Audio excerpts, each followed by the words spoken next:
sa mind nüüd? Jube! Tead, mis ime elukaid siin veel olla või? Siin kandis elab Euroopa naarits. Temale meeldib tegutseda käänuliste metsajõgede läheduses. Euroopa naarits? Mink on parem. Tema on ameeriklane.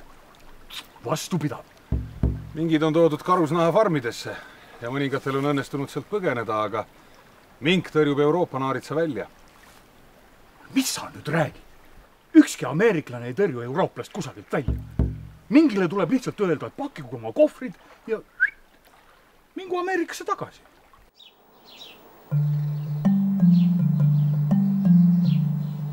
Hiiumaal elab Euroopa naarits, maailma üks ohustatumaid liike. Nad on siin tänu Tallinna loomaaias tehtud põhjalikule tööle. Tehistingimustes paljundatud ja üles kasvatatud loomad on lastud Hiiumaa loodusesse. Me oleme nüüd siis tänaseks lahti lasknud üle 400 naaritsa, ma praegu täpselt arvu peast ei ütlegi. Ja nende surevus esimese kuu-poolteist jooksul on kaunis suur. Lisaks loomale nendel võrdlemisi lühike eluiga ka looduses. Nii et loomulikult need esimestel aastatel lahti lasknud loomad on juba ammu surnud ja oleme, mis on väga positiivne, et me oleme leidnud siiski siin koha peal sündinud loomi ka. Me oleme lausa näinud pesakondi.